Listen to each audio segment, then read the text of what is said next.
네, 여러분 안녕하세요. 노가당TV입니다. 2025년이 밝고 아마 제가 이게 두 번째 영상인 것 같습니다. 자, 오늘 저희가 설명드릴 내용은 작년 2024년 상반기 공채를 보게 되면 이제 포스코 ENC랑 롯데건설이 항상 스타트 라인을 끊었습니다. 그렇기 때문에 상반기 공채를 조금 준비하는 차원에서 작년에 포스코 ENC의 건축직 면접 때 실제 어떤 질문들이 면접 당시에 나왔었는지, 그리고 주로 전공 관련 질문이나 또는 이제 인성이나 일반 질문, 그리고 이제 그 외에 기타 질문으로 구분을 해서 한번 리뷰해보는 시간을 가져보도록 하겠습니다. 자, 건축직 대상으로 저희가 전공 때 나왔던 질문 중에 가장 대표적인 것 중에 하나가 커튼홀 공법에 대한 것입니다.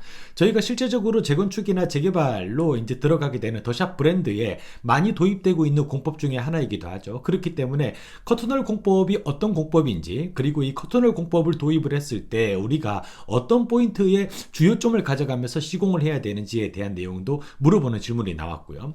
두 번째는 이제 콘크리트나 철근의 강도에 대해서 설명을 하는 질문도 나왔습니다. 콘크리트 강도, 특히 우리가 조기 강도를 이끌어내기 위해서 어떤 배합 설계를 진행을 해야 되는지, 그리고 철근에서도 여러 가지 이제 강도 값에 따라서 선택하게 되는데 자재의 범위가 달라지겠죠. 이런 부분에 대한 질문이 나왔었고요. 그리고 저희가 이제 늘 나오는 고정 질문 중에 하나가 바로 탑다운 공법입니다. 탑다운 공법의 특징이나 실제 적용됐던 대표적인 랜드마크 프로젝트 그 사례에 대한 것들도 물어보는 질문이 나왔습니다. 자, 그리고 저희가 최근에 이제 하자 관리와 관련해서 가장 많이 발생되고 있는 하자의 종류 중 콘크리트 균열 발생 원인이나 이것에 대한 시공 관리자의 방지 방법에 대한 것들도 물어봤습니다. 늘 제가 말씀드리지만 면접 때 나오는 질문들은 단순하게 그 정의만을 답변하는 것에서 끝나는 것이 아니라, 나는 콘크리트 균열을 제거하기 위해서 시공관리자라면 이러이러한 것들을 현장에 적용할 것이고, 이러이러한 것들을 적용했을 때 우리가 가지고 가는 베너핏, 장점은 바로 이런 것이다 라는 것까지 본인의 의견이 같이 개진돼야 됩니다. 자, 그리고 보통 저희가 인성이나 일반 질문에서는 일단은 자기소개로 시작을 하게 되죠. 그리고 포스코 ENC라고 하는 회사에 지원한 동기를 무조건 물어봅니다. 이거는 뭐 DS건설이나 DLENC도 다 동일할 것입니다.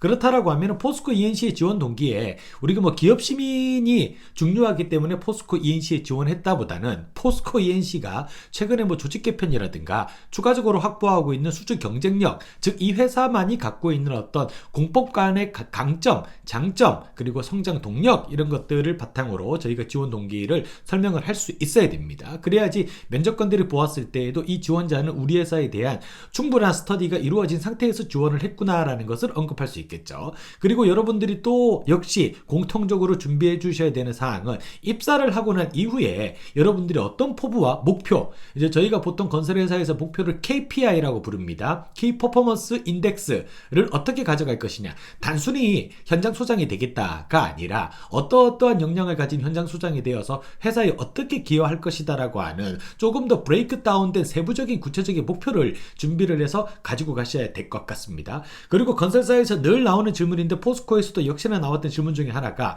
지방근무나 해외 현장 배치에 대해서 어떻게 생각하냐입니다. 요거는 저희가 실제적으로 답은 이미 정해져 있습니다. 하지만 답변을 하실 시에 얼마나 진정성이 있게 답변을 하느냐에 따라서 듣는 사람이 그 범위가 달라지겠죠. 공감대가 형성이 되든가 아니면 정말 억지로 답변을 한다라는 느낌이 들 수도 있습니다. 그렇기 때문에 요거는 문구는 정해져 있지만 그것을 어떤 톤으로 내가 내 절실함을 표현하면서 답변을 할 수 있는지에 대한 연습을 미리 하시는 것이 좋습니다. 자, 건설회사 특성상 저희가 팀 프로젝트 수행 시에 여러 가지의 갈등 상황들이 발생을 합니다. 이제 건축 같은 경우는 전기랑 늘 싸우죠. 저희가 벽체 작업을 할 때 매입 전선 작업의 공기 일정을 제대로 맞추지 못해서 건축 공기가 지연되는 그런 일이 있거나, 또는 안전팀하고도 갈등이 있을 수 있고, 품질팀 또는 감리, 발주처와도 갈등이 있을 수 있습니다. 이런 각각의 어떤 스테이크홀더와의 갈등이 발생이 될 때 어떤 식으로 이 갈등을 해결할 것이고 그것을 어떻게 현장에서 풀어갈 것이냐라고 하는 것들도 질문이 나왔었습니다.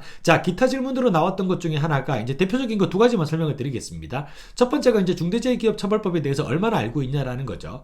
요거는 뭐 대부분의 회사에서도 공통 질문으로 많이 나왔던 질문이기도 하고, 이것이 바로 시공관리자에게 저희가 안전관리 역량이 중요하니 건설안전기사를 따서 와라 라고 하는 것과 연결되는 부분입니다. 그리고 마지막으로 포스코 ENC 아파트 브랜드인 더샵에 대해서 본인은 어떤 이미지를 가지고 있냐라는 겁니다. 이 질문은 답변은 상당히 어려우면서도 답변만 잘하면은 정말 이 포스코 ENC라고 하는 회사에 대해서 나의 어떤 뭡니까 입사에 대한 희망을 절실하게 보여줄 수 있는 답변이 되지 않을까라는 생각이 듭니다. 그래서 조금 뭡니까? 이게 듣는 사람으로 하여금 이 지원자는 실제 더샵이라고 하는 브랜드에 대해서 많은 부분을 스터디를 하고 탐구를 하고 고민을 해보고 왔구나라는 것을 느낄 수 있도록 답변을 준비하시는 것이 필요합니다. 자, 오늘은 포스코 ENC에 기본적으로 면접 때 나왔던 질문에 대한 것들을 한번 얘기를 나눠봤습니다. 제가 한 1, 2월 달 내에는 이제 기타 건설사의 면접 자료에 대한 것들도 하나하나씩 이제 영상을 통해서 오픈을 할 예정인데요.